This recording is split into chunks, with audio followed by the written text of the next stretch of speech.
Frați și surori, pentru acest serviciu de evangelizare, vă rog să deschideți Biblia la Matei, capitolul 24, versetul 36 la 39 și vom citi și din Genesa, capitolul 6, de la versetul 5 la 14 și versetul 22. Evanghelia după Matei, capitolul 24, de la versetul 36. Despre ziua aceea și despre ceasul acela nu știe nimeni, nici îngerii din ceruri, nici Fiul, ci numai Tatăl. Cum s-a întâmplat în zilele lui Noe, Aidoma se va întâmpla și la venirea Fiului Omului. În adevăr, cum era în zilele dinainte de potop, când mâncau, beau, se însurau, se măritau, până în ziua când a intrat Noe în corabie. Și n-au știut nimic, până când a venit potopul și i-a luat pe toți, tot așa va fi și la venirea Fiului Omului. Genesa, capitolul 6, de la versetul 5.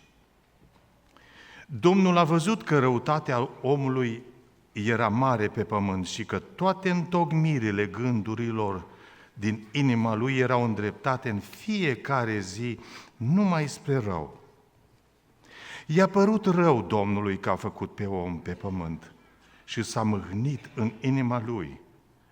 Și Domnul a zis, am să șterg de pe fața pământului omul pe care l-am făcut, de la om până la vite, până la târitoare, până la păsările cerului, căci îmi pare rău că i-am făcut. Dar Noe a căpătat milă înaintea Domnului, iată care sunt urmașii lui Noe. Noe era un om neprihănit și fără pată între cei din vremea lui. Noe umbla cu Dumnezeu. Noe a născut 3 fii, Sem, Ham și Iafet. Pământul era stricat înaintea lui Dumnezeu. Pământul era plin de sălnicie.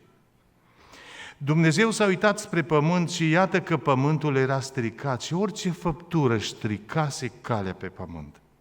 Atunci Dumnezeu a zis lui Noe, sfârșitul oricărui făpturi este hotărât înaintea mea, fiindcă a umplut pământul de sălnicie, iată că am să-i nimicesc împreună cu pământul. Fă-ți o corabie. Versetul 22. Așa a și făcut Noe. A făcut tot ce-i poruncise Dumnezeu. Amin. Amen, amen. Vă rog să reluați loc.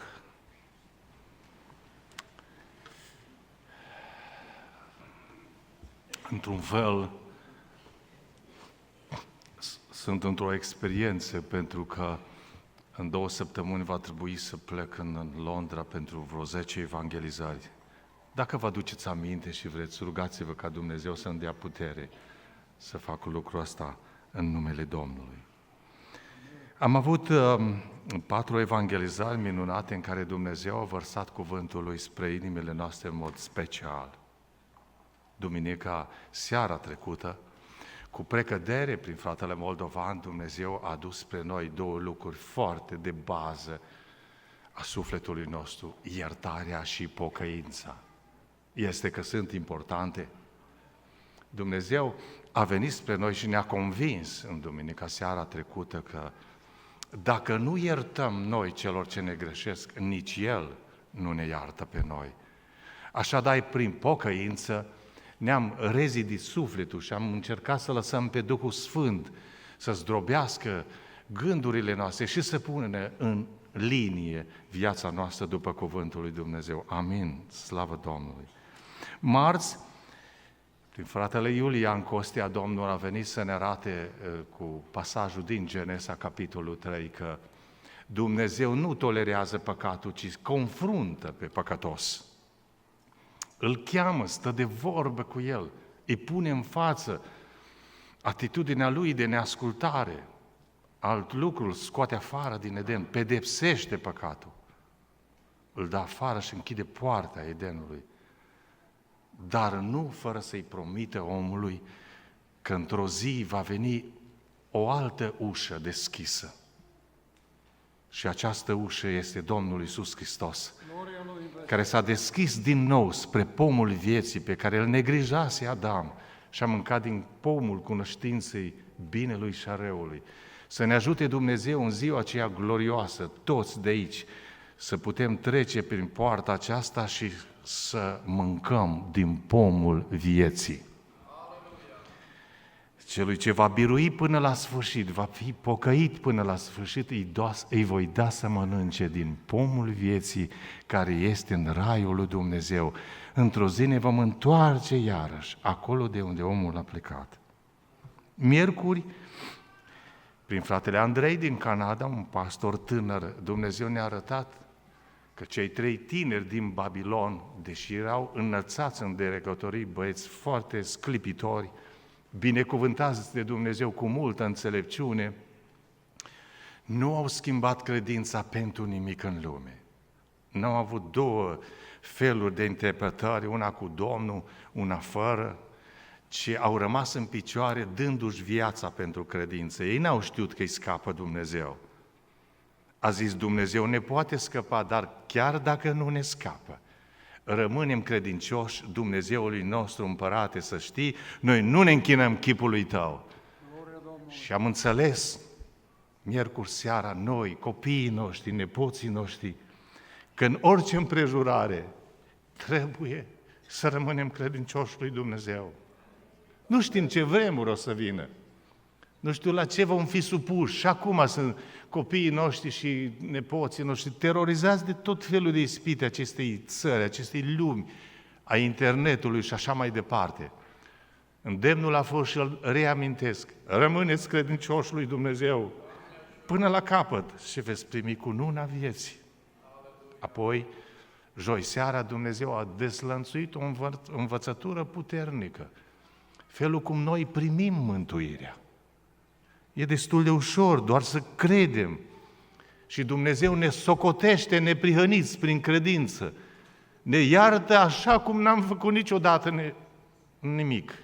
Ne socotește sfinți, bun pentru cer. Este mântuirea primită prin credință, prin har. Mulțumim lui Dumnezeu că asta ne-o dă la toți gratis. Dar pasul următor, pastorul a tratat aici că trebuie această mântuire dusă până la capăt. Trebuie trăit mântuirea aceasta. Duceți mântuirea voastră până la capăt. Oricare ar fi prețul. Acum în asta ne găsim noi. Mântuirea aceea care trebuie să o ducem până la capăt. Noi nu suntem mântuiți prin fapte, dar faptele-s dovada că suntem mântuiți. Să ne ajute Dumnezeu să o ducem mântuirea asta până la capăt. În al 3-lea lucru, pastorul Cristian Ionescu ne-a spus că va veni o zi de glorie, o zi când vom trăi din plin, în mod fizic, împărăția lui Dumnezeu. Să ne ajute Domnul ca toți de aici, cum spune Sfântul Apostol Pavel, cel mai mult aș vrea să-L cunosc pe El tot mai bine și puterea învierii Lui. Ca dacă e cu putință, spunea Marele Apostol, să fiu prezent la învierea din morți. E o luptă teribilă pe viață și moarte, spune în Galateni Sfântul Apostol. Duhul Sfânt care a umplut viața noastră se luptă împotriva firii pământești. E o luptă, trag unul de sufletul nostru și firea și Duhul. Cine va câștiga oare? Știți cine va câștiga? De partea cui ne dăm voința noastră. Și noi spunem încă o dată astăzi, ne dăm de partea Duhului Sfânt să putem învinge, să putem să fim mântuiți.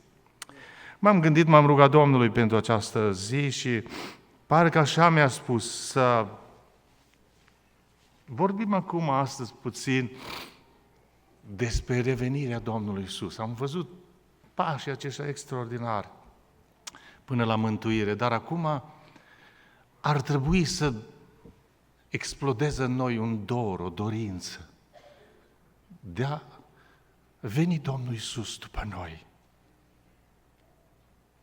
Vi-e dor de asta? Ați vrea ca Domnul Iisus să vină să ne ia de aici? Sunt motive, să știți, să plecăm de aici. Nu mai aparținem acestei lumi noi. Noi nu mai aparținem acestei lumi. Cum să nu vrem să plecăm de aici? Suntem cetățeni ai cerului. Adevărat? Suntem doar străini, traversăm viața asta așa scurtă, nici nu știm când se termină. Când eu zbor din America, mai ales când zbor afară, la D14, 14 și 15, la aeroport, este locul unde navele cele mai mari, care zboară peste ocean, se așează la acest capăt de linie. Și acolo, înainte să ajungeți la aceste gate-uri, există o statuie. Eu mereu îmi fac poze cu ea. Există un călător acolo care este îmbrăcat frumos, echipat așa, cu haina de costum pe el. Are în mâna dreaptă o geantă, nu multe lucruri, nu o geantă prea mare, un carry-on destul de mică, absolut cu lucrurile strict necesare pentru el, o ține în mâna dreaptă. În mâna stângă are peste mână, așa pus o manta, un balon din ăla, o haină care să acopere când plouă, când e nevoie de ceva, când e rece, o are pusă așa împăturită frumos peste mâna stângă și în mâna stângă are pașaportul și în el biletele de avion. Le țin în mână. Și fiindcă mă aseamăn mult cu el, nu mai fac poze câteodată cu el, așa echipat și eu cu geanta și așa, ăsta așteaptă doar, e asigurat locul lui, are biletul de plecare, are locul unde se va așeza scris pe bilet, are pașaportul care îi va da voie să intre în avion și pleacă spre o altă țară. Se va desprinde de pământ, el nu va intra dacă nu are pașaport.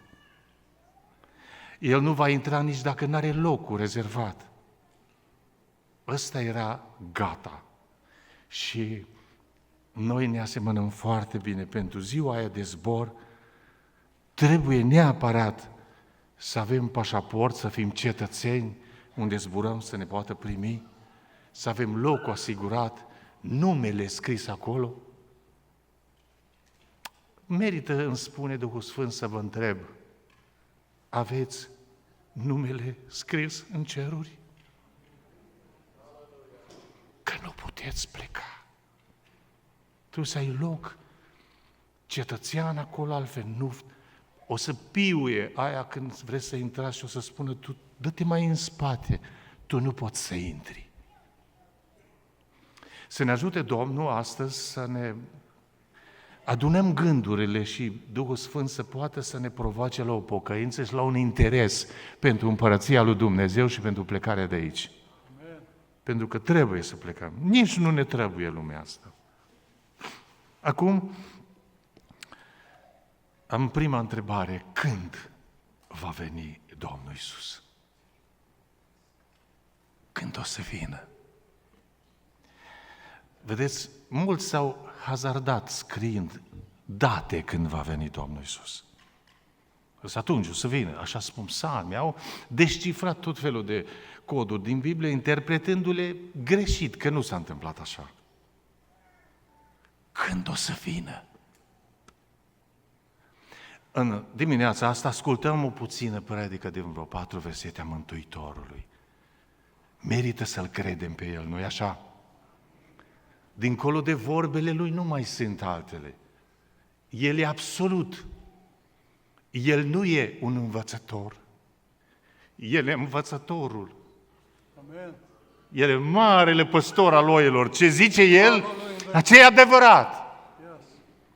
El este adevărul lui Dumnezeu, Logos, întrupat. Adevărul venit jos. Adevărul lui Dumnezeu este Hristosul.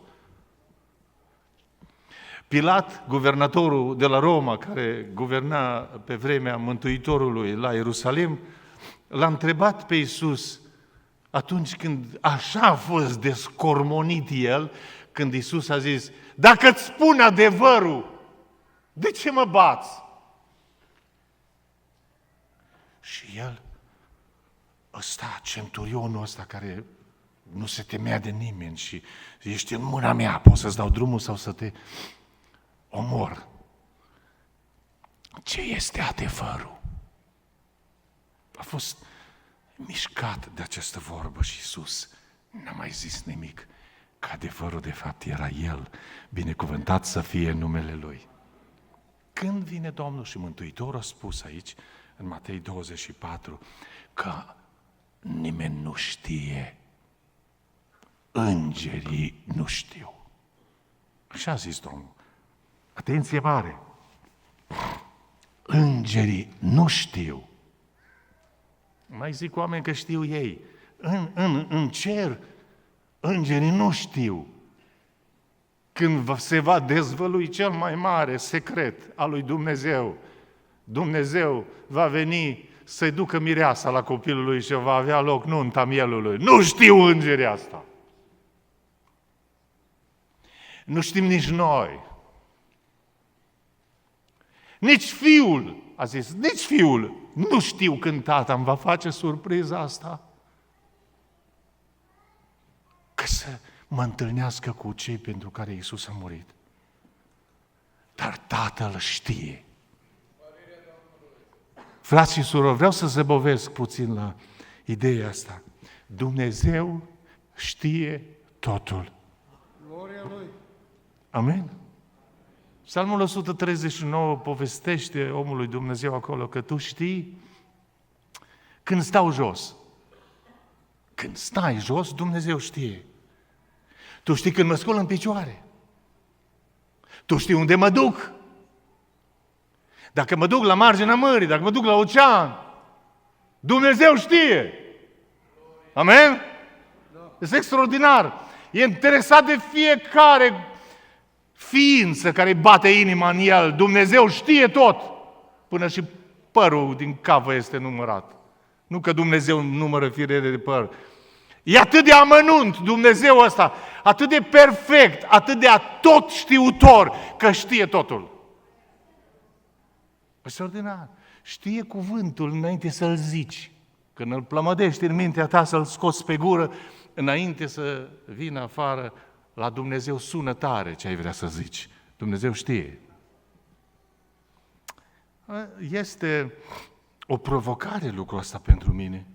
Parcă niciodată n-am citit decât zilele astea care au trecut. Și mi-a venit să zic, Dumnezeu, chiar așa știi tot? Tot ce gândesc eu, tot ce vorbesc eu, tu tot știi? Și zic, da, știu tot. Atunci, știi ceva? Am zis eu și vă sugerez și vouă. Dacă tu știi tot, ai știut și cancerul din mine, ai știut ce o să se întâmple și ai știut că voi fi iară bine, știi ceva? Am încredere în tine. Gata. Ar trebui măcar asta să explodeze în noi. Dacă știi tot și îmi vezi durerile și necazurile și rugăciunile mele, atunci am încredere în Dumnezeu. Gloria Domnului. Merită? Vă rog din toată inima, aveți încredere în El. Că știe, omule, rugăciunile, inima ta bună, nu trebuie să spui la nimeni că ești bun. Știe Dumnezeu cât ești de bun. Extraordinar. Atunci nici nu trebuie să te temi de oameni. Că dacă Dumnezeu știe tot, chiar dacă îl zăbovește, îți va rezolva problema, că El știe. Știe și din ce suntem făcuți. Și că am căzut ispitelor de atâtea ori. Dumnezeu știe. Și ce bine că ne poate și ridica. Părinții nu știu tot despre tine. De asta nici nu te pot ajuta. Dar Dumnezeu știe și El ne poate ajuta. Slăvit să fie Domnul. Aș vrea să mai zic un lucru, dacă tot știe tot. Ar trebui să ne temem de El. Amen. Păi dacă știe tot, n-ar trebui să-ți fie frică de ceea ce ai făcut? Păi dacă știe tot, nu ai numai motiv de încredere, ci ai motiv să te temi de Dumnezeu. În sensul ăsta vreau să citesc câteva versete din Biblie, să-mi argumentez ideile astea care s-au născut în capul meu. Tot pământul să se teamă de Domnul. toți locuitorii lumii să tremure înaintea Lui. Căci El zice și se face. Poruncește la ce nu există. Și ea ființă, că-i Dumnezeu, trebuie să te temi. Nu știi de unde au apărut îngeri să te scape din accident, din primejdie. Pentru că Dumnezeu, dacă te temi de El, trimite și te scapă, că El, Dumnezeu, știe toate lucrurile. Slăvit să fie Domnul. El poruncește și se face. Merită să te temi de așa Dumnezeu. Pământul ăsta nu prea se teme de El, dar Dumnezeu este puternic. Ferice de poporul la cărui Dumnezeu este Domnul. Ferice de poporul pe care și-l alege El de moștenire. Noi de aici îl salutăm pe Dumnezeu că ne-a ales. Gloria Lui. Să fim poporul Lui, moștenirea Lui, averea Lui suntem noi. Ferice de voi că v-a ales Dumnezeu. Temeți-vă de El.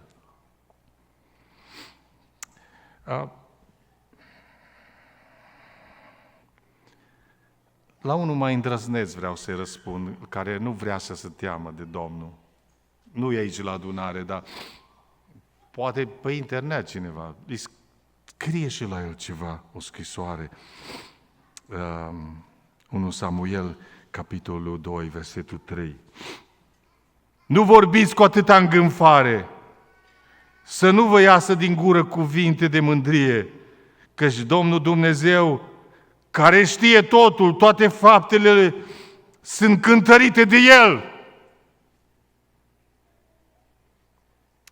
Psalmul 46, versetul 10 zice, opriți-vă și să știți că eu sunt Dumnezeu. Eu dau viață și eu omor.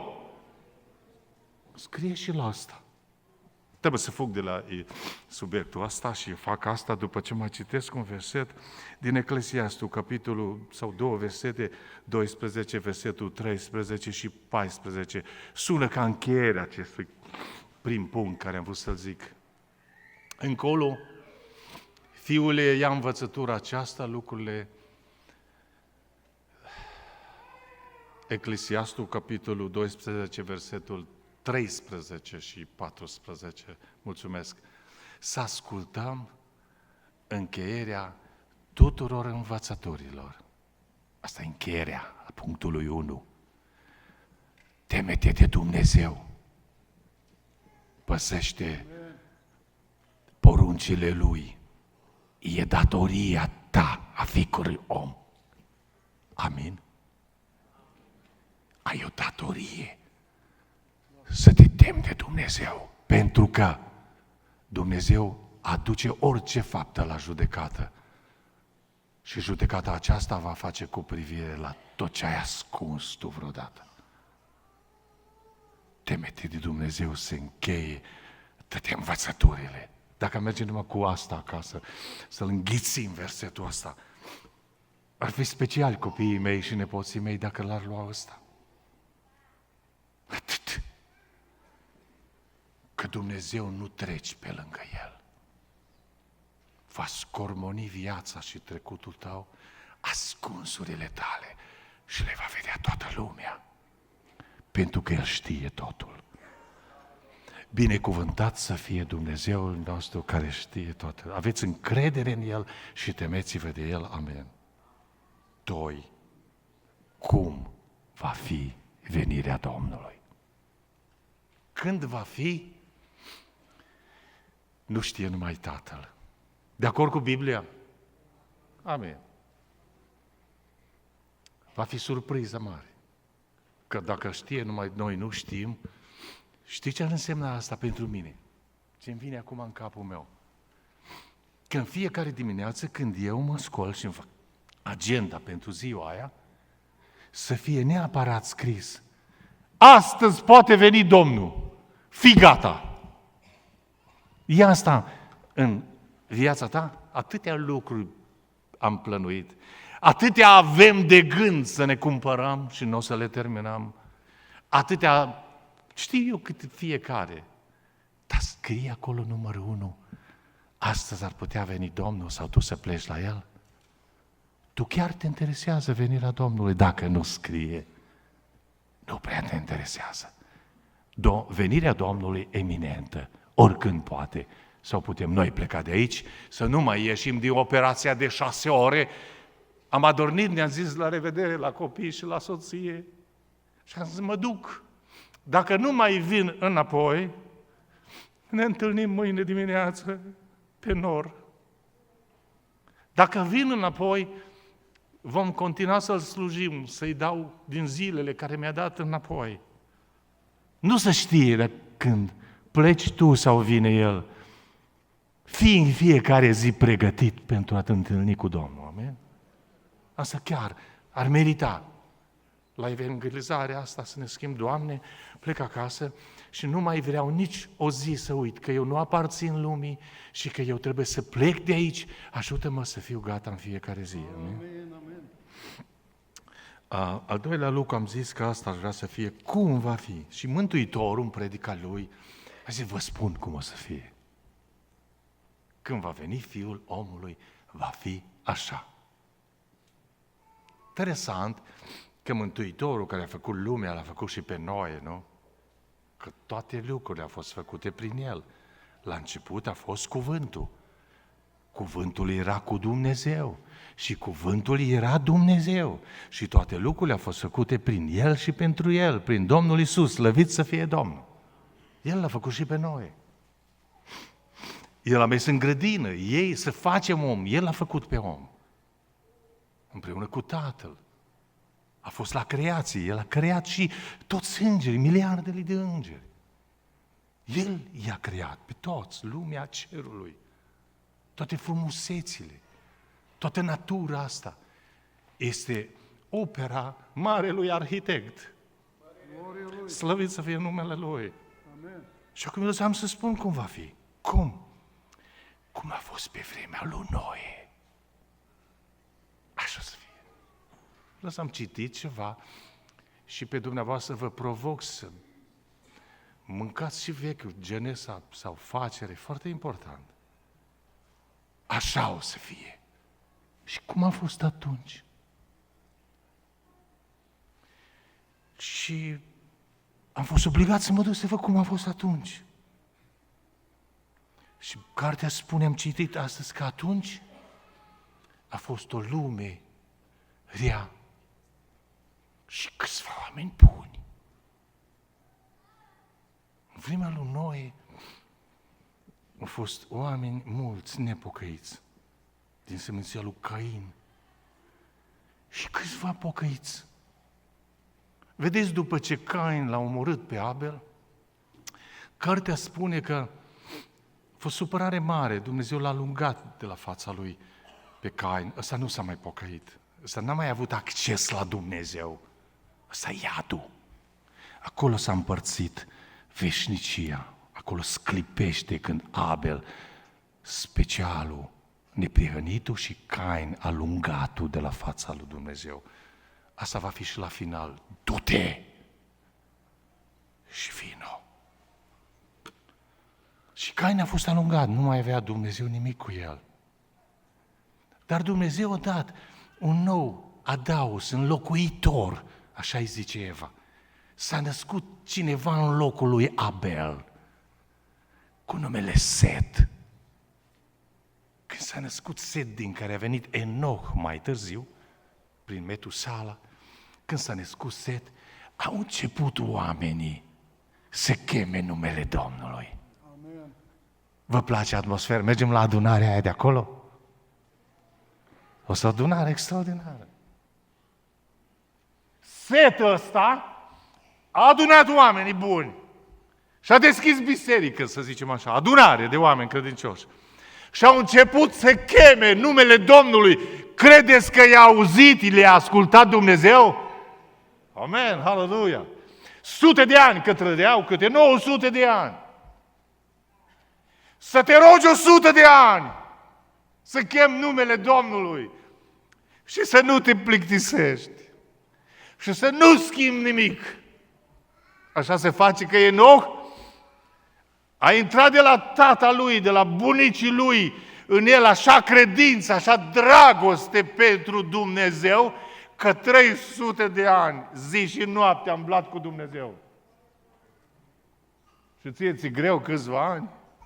Te-au plictisit să cânți. 300 de ani. Așa s-au îndrăgostit încât Dumnezeu, după 300 de ani, a zis: Enoch, de 300 de ani vin eu la tine. Acum m-am hotărât să vii tu la mine, și l-a luat la el Dumnezeu. Slăvit să fie acest Dumnezeu minunat, că dacă tot umbli cu el și tot vine la tine într-o zi, ne vom duce noi la el, amin? A avut lumea aia veche predicatori? Sute de ani. Dar ce s-a întâmplat? Că a zis Domnul: așa va fi când va veni Fiul omului. Cum? Deodată Fiul lui Dumnezeu, pocăiții lui Set, au văzut că fetele oamenilor la lui Cain sunt frumoase și zic: păi, suntem noi pocăiți, dar hai să ne luăm câte una din asta. Așa a fost și păcatul evreilor când Balaam s-a dus să blasteme pe evrei. S-au făcut căsătoriile, și-au luat neveste. Și Fiul lui Dumnezeu s-au căsătorit cu nepocăitele, cu fetele oamenilor, și s-a deslănțuit o mare dramă pe pământ. A venit Dumnezeu și zice: ce cu voi? Sunt așa de mâhnit și de supărat. Îmi pare rău că l-am făcut pe om, și să fie clar, de acum nu mai trăiți 900 de ani. Și deodată a limitat viața la maxim 120 de ani. Și gata, că e numai carne păcătoasă. Și s-a stricat pământul, s-a umplut de silnicie, adică de dictatură. Și zis: numai, Duhul meu nu va rămâne pururi în om. E țărână păcătoasă. S-a stricat lumea. Și nu mai au fost mulți pocăiți. Și n-au mai umblat sute de ani cu Dumnezeu. Oameni buni, să fie la fel și acum? Să fie lumea asta așa de rea? Știți, amin? Țara asta în care am venit, unde am venit să fim liberi, murdară de tot, până la grădiniță, îi spune la fetiță că e băiat, poți să fii băiat. E mare dramă, e mare mizerie în lumea asta. Pe oameni nu-i mai interesează, sunt dezinteresați de cer total. Hai să zicem, nu pocăiții, dar se întâmplă și aici ceva. Și Dumnezeu s-a supărat și se-mi pare rău că am făcut pe om. Vedeți, apostolul iubirii, Ioan scrie: noi suntem copiii lui Dumnezeu. Lumea asta zace, adică e bolnavă rău în cel rău. Diavolul a îmbolnăvit lumea asta. Fraților, e adevărat că lumea asta e bolnavă și zace în cel rău?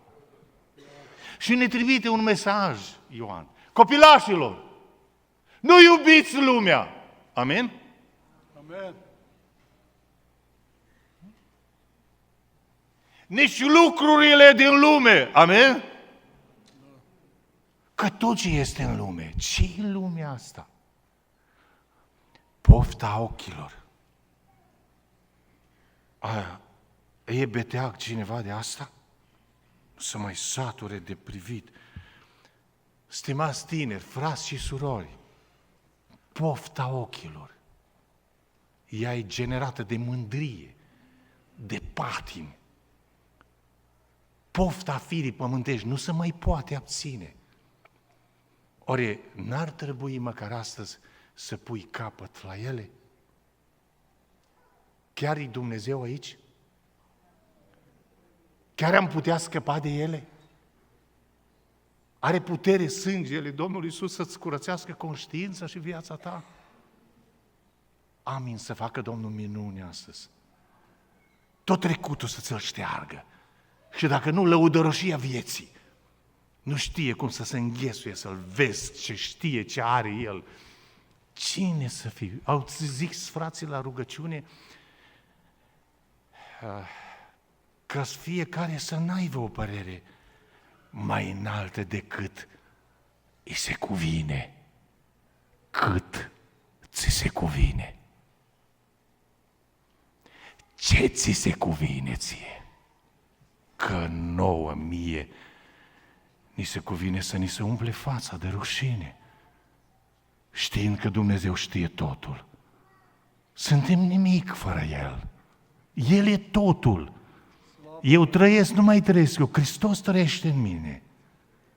Și viața care o trăiesc în frică de numele Lui, pentru gloria Lui, că eu plec de aici. Asta e în lume. Este puțină lume în tine? Nu o să fii în corabie. Că nimic întinat și spurcat, absolut nimic, nu va intra acolo. Îmi vine să zic astăzi aici, curățește-mă, Doamne, de gânduri străine, de dorințe care nu-s după voia Ta, Doamne, îți dau viața mea să te implici la mintea mea, la gândurile mele, influențează voința mea să fie în voia Ta, să se facă, au cântat frații, să facă mereu în viața mea. Ajută-mă, Doamne! Că nu-mi place de mine! Aș vrea să fiu diferit. Mai aproape de Domnul meu, e o cântare veche, mai aproape de El, mai lângă Domnul meu, mai lângă El. Și oamenii aceia s-au deteriorat așa de tare încât a mai venit un predicator pentru 100 și vreo 20 de ani și a predicat asta cu gura și cu fapta 100 și ceva de ani. A reușit să convingă doar 3 fete pe lângă copiii lui. 3 fete, nu știu de unde au apărut alea, că au acceptat credința lui Noe. Și s-au căsătorit, ăștia nu știu, s-au născut deodată, că Biblia zice că a născut pe cei 3 copii, nu spune la câți ani pe celălalt, poate au fost triplex, nu știu.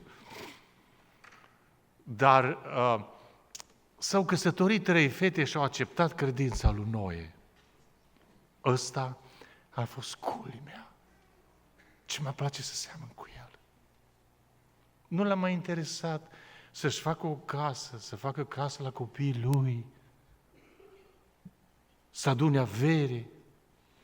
De fiecare zi lucra la o barcă. Noe se temea de Dumnezeu. Noe a făcut tot cum a zis Dumnezeu. Vis-a-vis de el, tu cum ești? Faci tot ce a zis Dumnezeu? Zi și noapte ești interesat de bărcuța aia? De tot detaliile, cum a zis, pocăința în detalii. Mântuirea nu e așa cum vrei, în detalii, de la vorbe, de la fapte, de la gânduri. Ea are treabă, ea lucră în fiecare zi, nu ești pocăit să nu te intereseze. Vai de cei fără grijă în Sion, zice Biblia. Pocăitul e foarte interesat. Și ce a mai zis Dumnezeu? Și ce a mai zis Dumnezeu? Și ce a mai zis? Aici ce se fac? Asta e un pocăit care vrea cer. Amen. Nu se nervează când aude predică despre smerenie și pocăință, ci savurează și zice, aveam nevoie de asta. Amen? Ceilalți nu, ăia care sunt mândri și cu lumea asta îi nervează. Zice, iar vine ăsta cu lacrimogenele. Fraților, eu am motive să lăcrimez. Una pentru viața aia de dincolo, pentru copiii mei de fiecare dată, pentru nepoți să ne salveze Dumnezeu. Și a doua și pentru viața de aici. Sunt atâtea lucruri și am trecut prin mari încercări. Nu-i bai. Cartea spune că nu cad lacrimele la pământ, le adună cineva într-un burduf dacă-s curate. Și rugăciunile nu se pierd, dar lui Tata mai lucră încă.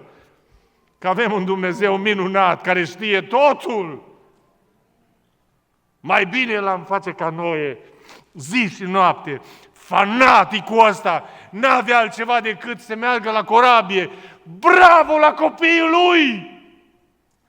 Că l-au crezut pe tata lor cu desăvârșire și s-au lepădat de lumea de atunci și s-au aliniat. Cred că femeile făceau mâncare, mai cărau și ele scânduri acolo. Dar lucrau toți asociați. Nu înțeleg când copiii nu urmează pe părinți, când nu bagă în seamă credința lor și sunt ei mai deștepți decât părinții. Le trebuie altă religie în vremea asta. Una care se adapteze la mofturile lor. Evanghelia e una singură. Și dacă nu ai crezi pe tata care slujește, care se roagă și plânge, copile, tu nu ești bine. Întoarce-te la Dumnezeu. Bravo, copiii lui Noe mă învață pe mine și mă învață copiii că tata au gândit bine. Tata vorbea cu Dumnezeu, Noe. Și au lucrat așa împreună. Și Domnul Iisus a zis, așa va fi la sfârșit. Lumea va fi rea.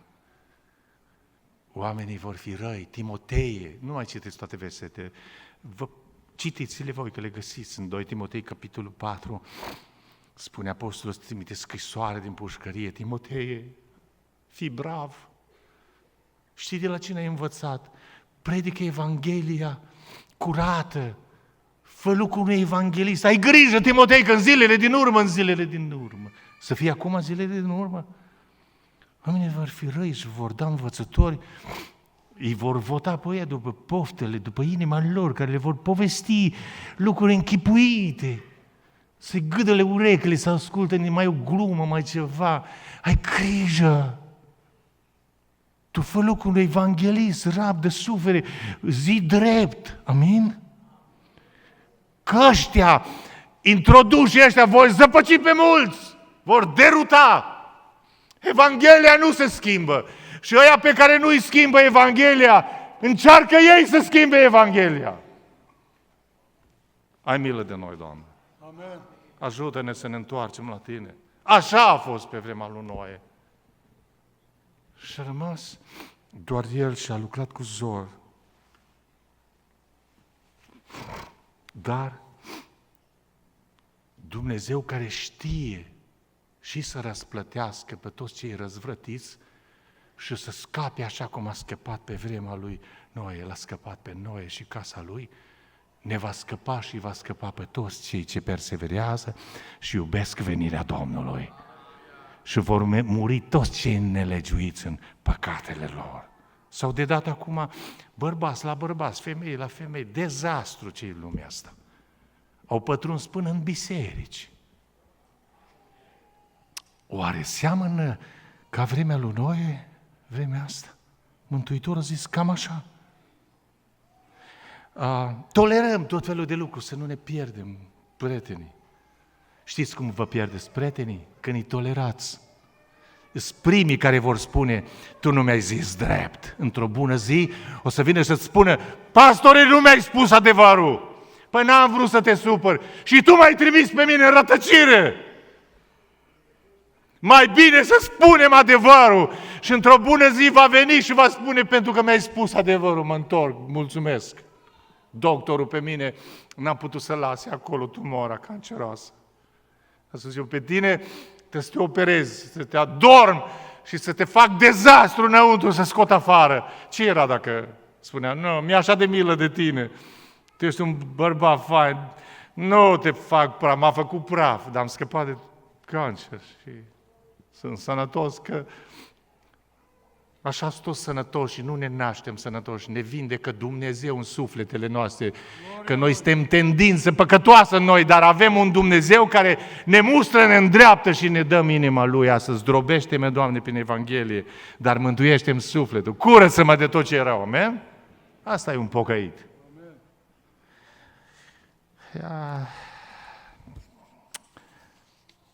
Ce-ar zic așa, mă duc să închei. Am rugat și pe Vasile Aron și pe cântăreții care conduci de Constătianul meu, de Cristurian. Pastorul mi-a învoit să facem ca o evangelizare când termin imediat. să cântăm cântarea Aș vrea să spor mai sus, tenori. Ești tu gata de plecare? Ne gândim la asta și apoi o să ne rugăm. Dar aș vrea să conclud cam așa. Ce avem noi de făcut ca să scăpăm de potop, de judecată, de ceea ce va deslănțui Domnul pe pământul ăsta? Dar ce a făcut Noe? Să facem și noi. Noe s-a desprins de lumea lui de atunci de tot. Nu l-a mai interesat ce rămâne, ce face cu averile, nimic. Ăsta la un moment dat a intrat în corabia aia, în barca aia. Că a zis Dumnezeu, asta e, trebuie să faci, să fii acolo. Să intri în corabie. N-a închis el ușa. 7 zile. Băi, parcă 7.000 de ani a fost deschisă șansa mântuirii. Și a 7-a zi Dumnezeu a închis ușa pe din afară și n-a mai putut intra nimeni. Ușa asta nu poate închide nimeni. Dumnezeu va închide. Oameni, nici comuniștii n-au putut, nici americanii, nici dezmățul, nici satana. El a pus în fața noastră o ușă deschisă care e Hristos și nu o poate închide nimeni. Și astăzi e deschisă. Doamne, ajută-ne să intrăm pe ea, să găsim pășuni. Amin. Ce trebuie să facem noi? Să scăpăm de nenorocirile care vor veni peste lumea asta întreagă. Să, zic eu, să ascultăm de tot ce a zis Dumnezeu. Noi a făcut în tocmai după cum i-a zis Dumnezeu. Merită să zicem amin. Amin?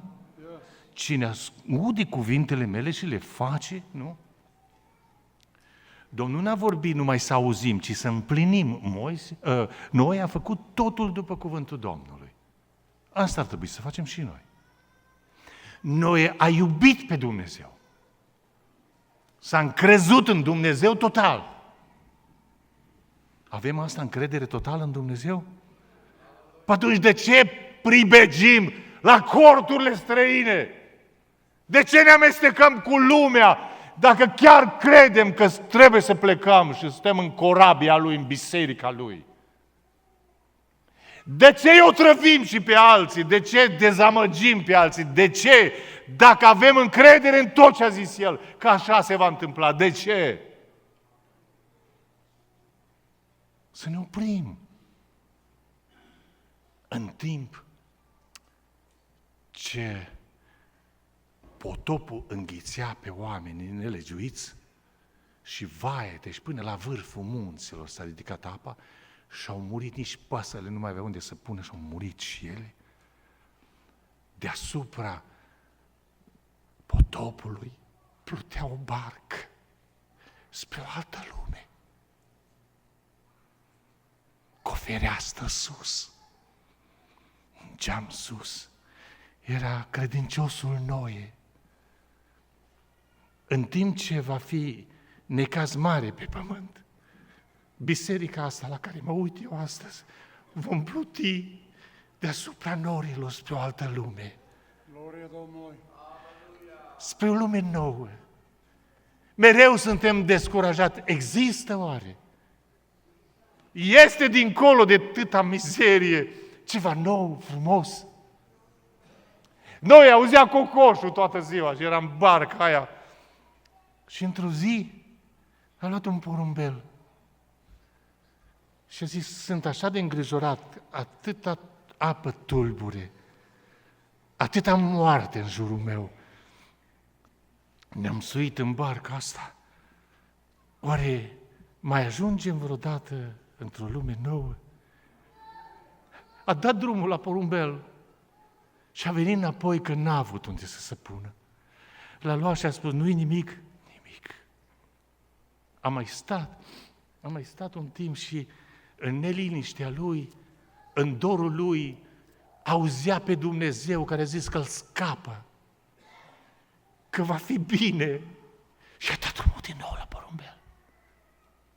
Și a venit porumbelul spre seară cu o frunză de măslin în cioc. Să arate că există o lume nouă, că există măslini, că există o lume nouă. Și Noe s-a bucurat și copii, deja cresc pomii. Ne îndreptăm spre o lume nouă. A avut dreptate Dumnezeu și s-au început bucuriile. Avem și noi un porumbel care vine mereu și ne spune că există o lume nouă. Liniștiți, frați și surori, stimați tineri, există o lume nouă. Amen. Aș vrea să vă aduc aminte că ce a zis Dumnezeu, așa este. Cântați cântări, bucurați-vă, e foarte aproape să ne întâlnim cu regele nostru. În timp ce lumea asta își va plăti păcatele ei. Și împreună cu toți cei nelegiuiți, noi vom zbura spre o lume nouă. Porumbelul ne-a spus și Duhul Sfânt e Cel ce ne va răpi și ne va da Domnul Iisus. Și vom afla marele secret care nu știe nimeni. Venirea Domnului Iisus și Tata face nuntă la Fiul Lui, nunta mielului. Ce mult aș vrea să fiu acolo. Hai, Vasile, să ne organizăm, să cântăm. Haideți, copii, că imediat o să cântăm. Vă invit și pe voi să stăm în picioare toți. Apostolul Petru scrie în a doua scrisoare: dacă toate aceste lucruri au să se întâmple, pământul cu tot ce pe el va arde. Trupurile cerești se vor topi de marea căldură. Ce fel de oameni ar trebui să fiți voi?